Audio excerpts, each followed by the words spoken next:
Why the end?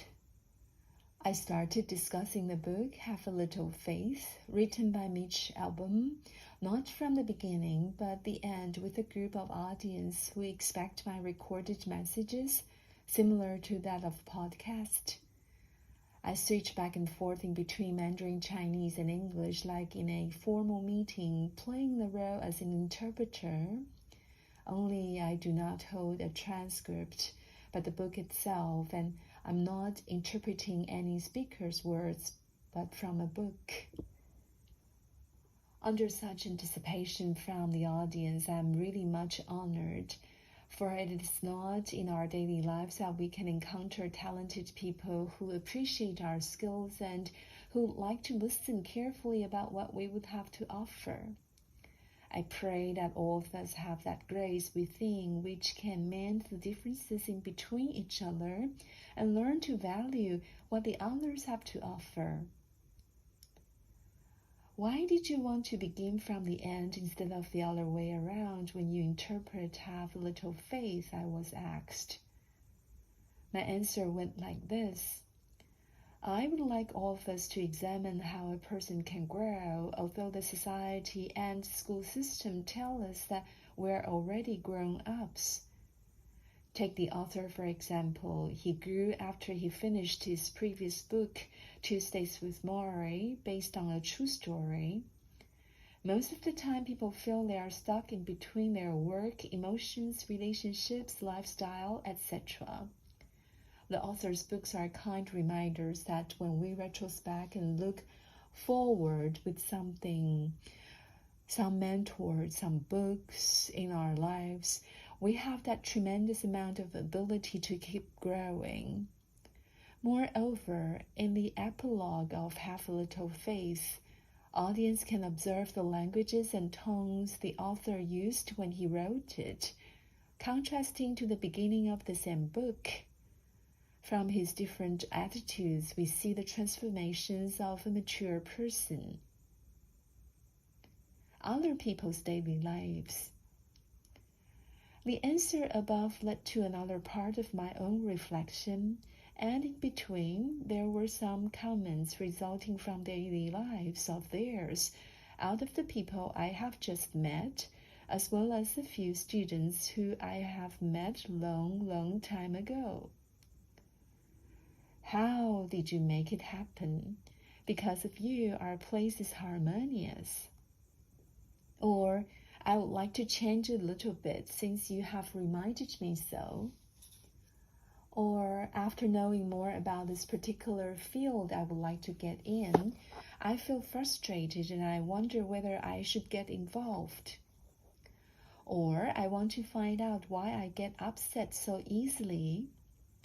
Or, I don't think your English is good enough, Hope. Or, Hope, your English is superb. I do not wish to reveal where I have met these people, for I intend to protect their privacy, yet what these people have told me are all one single thing in my ideology. It is about whether we can have that harmony inside and whether we can keep growing ourselves so that we can outgrow the different environments or even judgments we sometimes accidentally step in. A reflection from an incident in my daily life. In my career, situating the fields of education and humanitarian projects, I often ponder what to share with the others.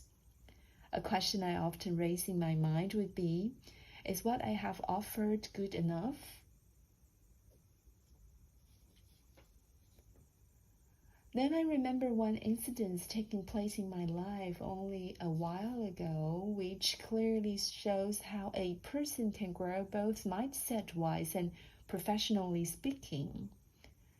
For years, after being interviewed by an outstanding radio program hostess who has constantly won awards, I was invited by her to attend a luncheon with her boss, who has claimed again and again that seldom had he listened to interviews done in Mandarin Chinese with such linguistic proficiency like when I was interviewed.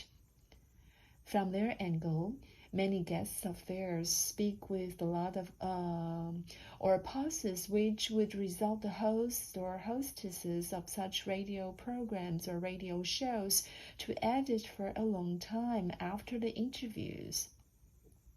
We literally never edit any interviews done with you who are natural.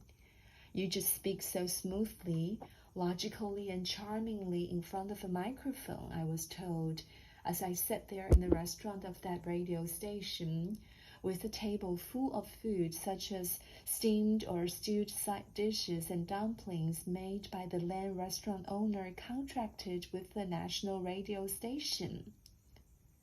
Sure, thank you so much. I'm truly much humbled by your compliments, and I'm not aware that there are so many inside stories behind the scenes, I replied. When I was about to eat the next mouthful of food, the hostess interviewing me continuously regarding my humanitarian efforts explained to her supervisor, "You should listen to her real story of venturing into the unknown and begin her humanitarian projects all by herself initially. She did not rely on any NGO or NPO. She just did her solo field trips, slept with the very poor who had never been assisted by the others before her intervention until she got beaten all over by the fleas, and managed to have projects with them that have shifted those people's attitude as well as their future prospects.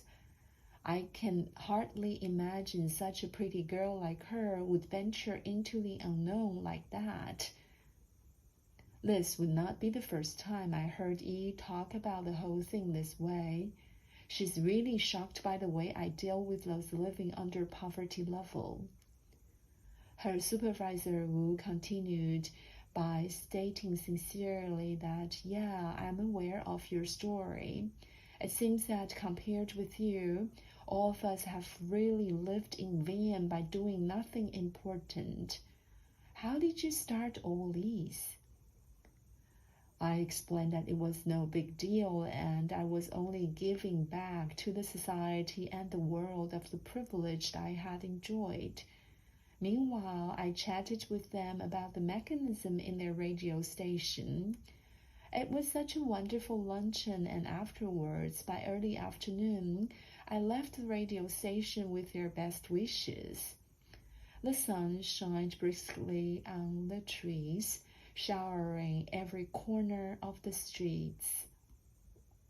What I did not know was the luncheon served as the beginning of an incredible journey about to embark.